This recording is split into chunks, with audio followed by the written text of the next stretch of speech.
Hello सभी प्रिय मेरे डीलेट के साथियों। यह जो है 2024 में डीलेट प्रथम सेमेस्टर है। जो परीक्षा देने जा रहे हैं विद्यार्थी, उनका पेपर लगा हुआ है 8 तारीख को, शिक्षण अधिगम के सिद्धांत। तो इसमें हम बात करेंगे कि क्या क्या इम्पोर्टेंट है उनके लिए।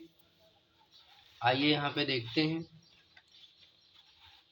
सबसे पहले आप प्रश्न ही देख लीजिए किस तरीके के आएंगे।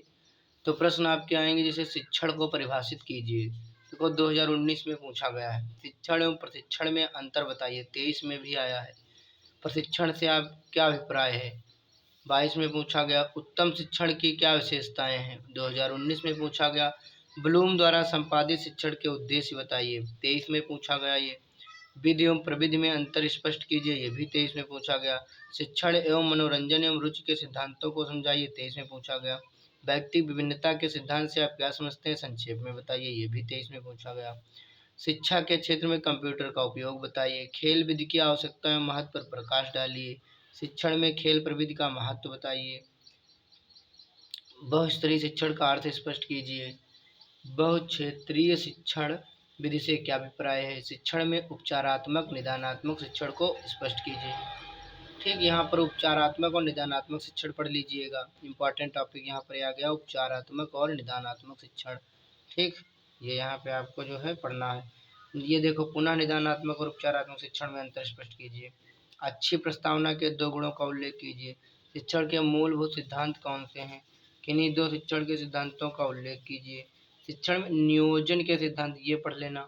शिक्षण सिद्धांतों की आवश्यकता स्पष्ट कीजिए। शिक्षण कौशल की एक परिभाषा लिखिए। ठीक, इसी तरीके से जो है प्रयोग प्रदर्शन विधि ये इम्पोर्टेंट है, इसको जो है पढ़ लीजिएगा। और इसके बाद में कौन कौन से प्रश्न इम्पोर्टेंट है, प्रयोग प्रदर्शन प्रविधि, खेल विधि आपको पढ़ना है। पर्यटन विधि, श्रव्य दृश्य शिक्षण सामग्री की 4 विशेषताएं लिखिए। शिक्षण सूत्रों को लिखिए। पूर्ण से अंश की ओर शिक्षण सूत्र को 100 उदाहरण समझाइए। ठीक, ये जो इम्पोर्टेंट क्वेश्चन है बता रहा हूँ। बाल केंद्रीय शिक्षण एवं शिक्षक केंद्रीय शिक्षण में क्या अंतर है, चाइल्ड सेंटर्ड टीचर सेंटर्ड। ठीक, इसको जो है देख लीजिए। पुनर्बलन कितने प्रकार का होता है, ये इम्पोर्टेंट है। पुनर्बलन ये हो गया। और देखिए कौन कौन से हैं। संप्रेषण के प्रकार बताइए, अर्थ स्पष्ट कीजिए, ये इम्पोर्टेंट है। सूक्ष्म शिक्षण से क्या तात्पर्य है, इसको जो है पढ़ना पड़ेगा आपको। ठीक, इसके बाद में अध्यापक के लिए श्यामपट्ट सर्वाधिक महत्वपूर्ण सहायक सामग्री है, ये वाला पढ़ लीजिएगा।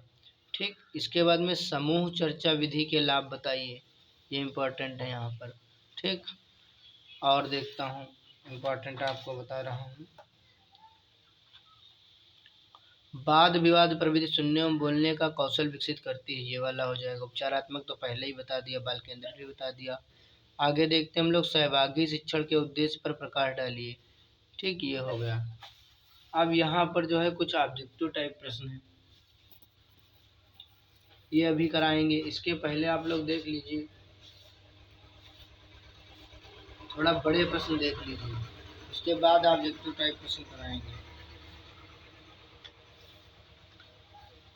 जैसे गणित किट के किन्हीं 2 उपकरणों के नाम बताइए। तो गणित किट के उपकरण जो हैं कौन कौन से हैं, भिन्न चक्र हो गया, फेंस डिस्क, डेमिनोज हो गया, गिनतारा, ठोस आकृतियाँ, त्रिभुज, आयत, वर्ग, चतुर्भुज, इस ये सभी लिखना होता है, घनाकार, छड़ें। ठीक, और देखिए यहाँ पर जो है लॉन्ग क्वेश्चन इंपॉर्टेंट वाला बता रहा हूँ आपको। ये देखिए, शिक्षण अधिगम सामग्री के रख रखाव में क्या सावधानी रखनी चाहिए। तो उनका क्या है, उचित स्थान, कीड़ों से बचाव, अच्छी वस्तुओं का प्रयोग, सफाई। ये हेडिंग याद कर लीजिए, बाकी आप इसमें जो है लिख लीजिएगा। थोड़ा पढ़ना चाहें तो वीडियो को पॉज करके ये चीज़ पढ़ भी सकते हैं। ठीक, और इम्पोर्टेंट क्वेश्चन बता रहे हैं।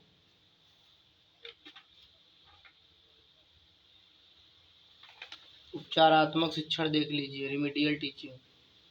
उपचार सब चिकित्सा शास्त्र की देन है। उपचार ऐसे रोगों या शारीरिक दोषों का होता है जो व्यक्ति की स्वास्थ्य प्रगति में बाधक होते हैं। रोगों के उपचार में केवल रोगी की दवा ही नहीं खिलाई जाती, बल्कि उसके खान पान, रहन सहन और चतुर्दिक वातावरण में भी आवश्यक परिवर्तन लाया जाता है। ठीक उसी तरह औपचारिक शिक्षा में भी छात्रों की कठिनाइयों का पता लगाकर उन्हें दूर करने का प्रयास किया जाता है। इसके बाद में जो है इम्पोर्टेंट प्रश्न देख लीजिए लॉन्ग लॉन्ग वाले।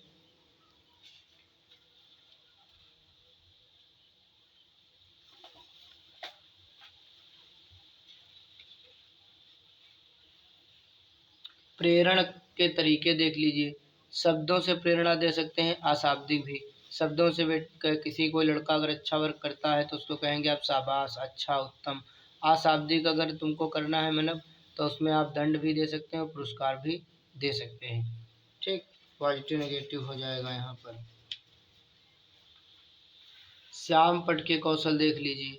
तो श्याम पट पर जो लेख लिखा जाए वह शुद्ध, सरल एवं स्पष्ट होना चाहिए, जो सुगमता से पढ़ा जा सके। श्याम पट पर बने अक्षर सुडौल तथा अच्छे होने चाहिए।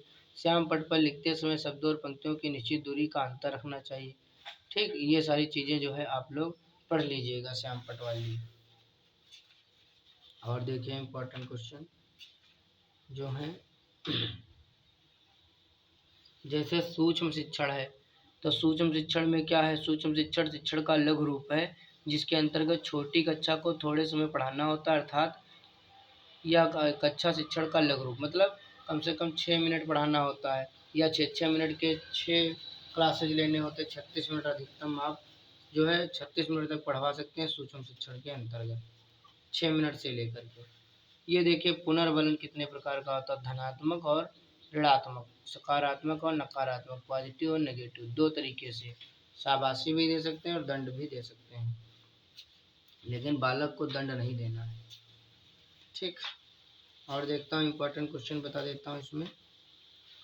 पूर्ण से अंश की ओर, ये क्या है? ये पूर्ण माने सरल से जटिल की ओर।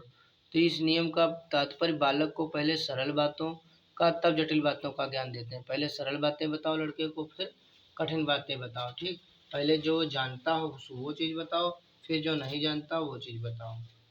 ठीक, पढ़ाते समय। और मैं आपको इम्पोर्टेंट क्वेश्चन बता दे रहा हूँ यहाँ पर। खेल विधि देख लीजिए। लेवेज मेथड, बालक स्वाभाविक रूप से खेलने में रुचि लेते हैं। वे खेल के द्वारा ही अपनी इच्छाओं की प्रवृत्तियों को प्रकट करते हैं। बालक खेलने में विशेष रुचि लेते हैं। बालक के जीवन में खेल का विशेष महत्व होता है। बालक के जीवन में खेल का इतना महत्व होने के कारण बालकों को शिक्षा देने के लिए खेल विधि का आविष्कार किया गया है, यानी खेल खेल करके उसको पढ़ाना है। ब्लूम के द्वारा क्या है? ब्लूम ने भावनात्मक और क्रियात्मक ज्ञानात्मक 3 पक्ष दिए। उन्होंने बताया प्रत्येक विषय को प्रकृति भिन्न होती है, प्रत्येक विषय की प्रकृति भिन्न होती तथा विषयों में उद्देश्य भी अलग अलग होते। जैसे सामाजिक विज्ञान के शिक्षण ज्ञानात्मक तथा भाषा शिक्षण में क्रियात्मक पक्ष का पहल होता है। समाज की सांस्कृतिक, आर्थिक एवं राजनीतिक परिस्थितियों को ध्यान में रखकर शिक्षण उद्देश्य निर्मित किए जाएं जो हितकर होते हैं। छात्रों के विकास क्रम तथा विभिन्न स्तरों को ध्यान में रखकर शिक्षण उद्देश्य निर्मित होने चाहिए, यानी उसकी उम्र देखना चाहिए, उसका पक्ष देखना चाहिए कि ये लड़का कितना सीख सकता है। ठीक, उसी अनुसार जो है उसकी एज के अनुसार पाठ्यक्रम को बनाया जाए। समय समय पर उसको जो है सुधारा भी जा सकता है। अगर वो नहीं समझ सकता है तो उसको सरल करने का भरसक प्रयास करना चाहिए। अब हम आपको लिए चलते हैं अन्य इम्पोर्टेंट। ये देखिए TLM का पूरा नाम लिखने के लिए आ सकता है, टीचर लर्निंग मटेरियल, इसको कहते हैं शिक्षण अधिगम सामग्री। इसका उपयोग कक्षा शिक्षण कार्य को प्रभावी और रोचक बनाने में किया जाता है। ठीक, यहाँ पर अब जो है सीधे आपको जो है मुख्य मुख्य ऑब्जेक्टिव टाइप प्रश्न बता देता हूँ, और इस तरह से आप शिक्षण अधिगम सामग्री वाले सिद्धांत के पेपर को अच्छा करके आएंगे। देखिए शिक्षण एक त्रिध्रुवी प्रक्रिया है, जॉन डेवी ने कहा है। ठीक, इसके बाद में आप आ जाइए पूर्ण से अंश की ओर, ये गेस्टाल्ट सिद्धांत दिया गया है। वहीं पे प्रश्नोत्तर प्रविधि के जनक कौन है? तो सुकरात हैं। ठीक, इसके बाद में और इम्पोर्टेंट देख लीजिए। प्राचीन कालीन शिक्षण विधियां थी शिक्षक केंद्रित, पहले शिक्षक केंद्रित होता था, अब चाइल्ड सेंटर्ड चल रहा है इस समय।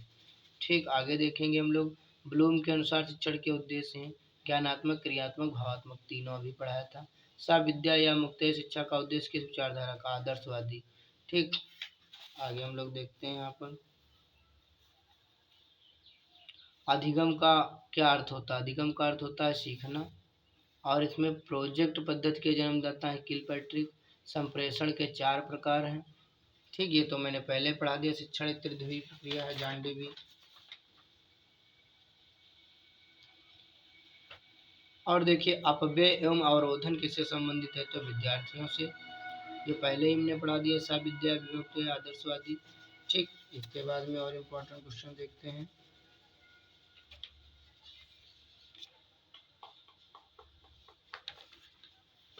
अध्यापक को मॉनिटर पर निर्भर रहना पड़ता है बहुकक्षा शिक्षण में।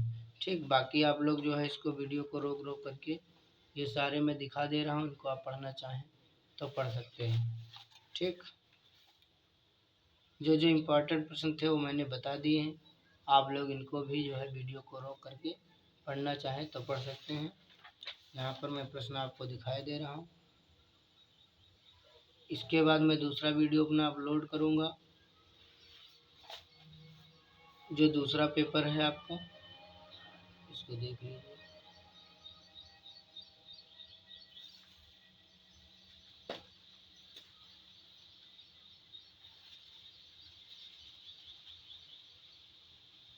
तो मिलते हैं आप सभी से नेक्स्ट वीडियो में, तब तक के लिए धन्यवाद। आपको कैसा लगा वीडियो ज़रूर कमेंट में बताइएगा।